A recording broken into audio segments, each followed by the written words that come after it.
नारायण हरिओम। ज्ञानदेव जी के शिष्य थे नामदेव जी और त्रिलोचन दास जी। त्रिलोचन दास जी काफ़ी धनी थे।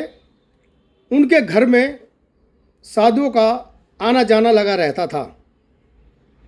वो बड़े मन से साधुओं की सेवा करते, उनको भोजन कराते।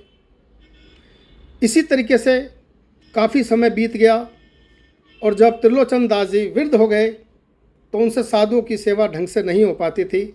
तो उनके दिल में इच्छा होती और वो ठाकुर जी से प्रार्थना करते, ठाकुर जी, हे मेरे प्रभु, मेरे दाता, मुझे कोई अच्छा सा सेवक दे दीजिए।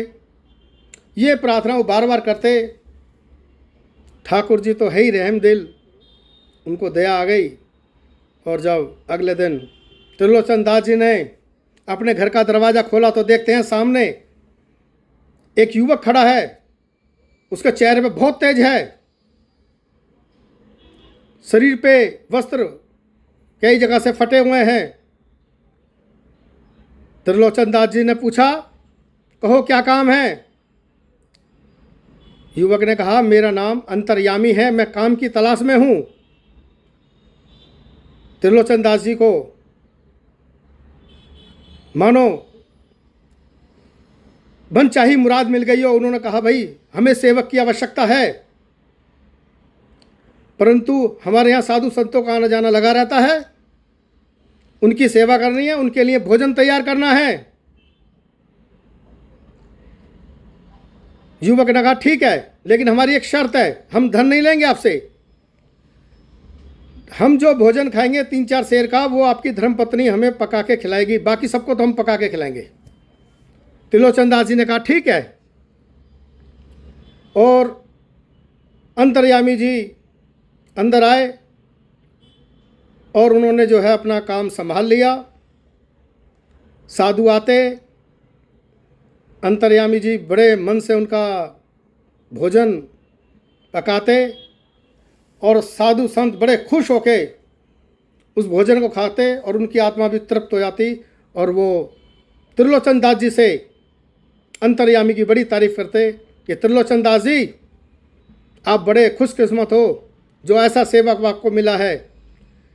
उनकी धर्मपत्नी जब अपनी ऐसी एक सखी के यहाँ गई, मित्र के यहाँ गई, तो उस सखी ने पूछा, क्या बात है, तुम खुश दिखाई नहीं देती हो? बोली, नहीं ऐसी कुछ बात नहीं है। नहीं, बताओ अपना दिल का, जो तुम्हारे दिल का भार है, अगर कह दोगी तो तुम्हारा दिल का भार हल्का हो जाएगा। तो कहती है कि ठीक है, आप ये बात किसी को नहीं बताए, मैं आपको बताती हूँ। बोली ठीक है। और उसने बता दिया कि ना जाने कहाँ से ये जो है हमारे पतिदेव अंतर्यामी को ले आए हैं। वो 4-5 सेर का भोजन उसके लिए पकाना पड़ता है और मैं चक्की पीसते पीसते थक जाती हूँ, मैं बहुत परेशान हूँ। उसकी सखी बोली, ये तो बड़ी गलत बात है, अब ये उम्र थोड़ी है आपकी इतनी मेहनत करने की। उधर अंतर्यामी जी ने दूर से ही सब जान लिया, सुन लिया और वो वहाँ से चले गए। जब उनकी पत्नी घर पे आई तो देखा घर के किवाड़ खुले हुए हैं और उन्होंने अंदर आके देखा, आवाज़ दी, अंतर्यामी, अंतर्यामी, अंतर्यामी, लेकिन अंतर्यामी थे नहीं, जा चुके थे। रात को जब त्रिलोचन दास जी घर आए, जब उनको अंतर्यामी नहीं मिला तो उन्होंने अपनी पत्नी से पूछा कि तुमने ये भेद किसी को तो नहीं बताया, उनके भोजन की बात किसी को तो नहीं बताई, उनकी शर्त तो नहीं तोड़ी? उनकी पत्नी ने अपने पति को, त्रिलोचन दास जी को साफ साफ बता दिया कि मेरी एक मित्र है, मैंने उसको ये बात बताई। त्रिलोचन दास जी बहुत दुखी हुए। उनको ऐसा लगा जैसे शरीर से प्राण चले गए हैं। उन्होंने खाना पीना तक बंद कर दिया और हर वक्त अंतर्यामी की याद करते रहते, उनकी सेवा को याद करते और 4-5 दिन से जब उन्होंने कुछ नहीं खाया, तो उनके सपने में भगवान प्रभु ने दर्शन दिए और ठाकुर जी बोले, त्रिलोचन दास जी, तुम्हें मेरे दर्शन की बड़ी आस थी और नामदेव जी मेरे बहुत अच्छे प्रिय भक्त हैं। उन्होंने भी मुझे बताया कि आपको मेरे दर्शन की प्यास है, इसीलिए मैं आपके घर आया। वो अंतर्यामी मैं ही था। अब तो त्रिलोचन दास जी का बहुत बुरा हाल हो गया। बोला, प्रभु मैंने आपसे सेवा करवाई। और उनको अपने आप पे बड़ी शर्म आने लगी कि मैंने अपने दाता से सेवा करवाई। ठाकुर जी बोले, अपने आप को दोष मत दो,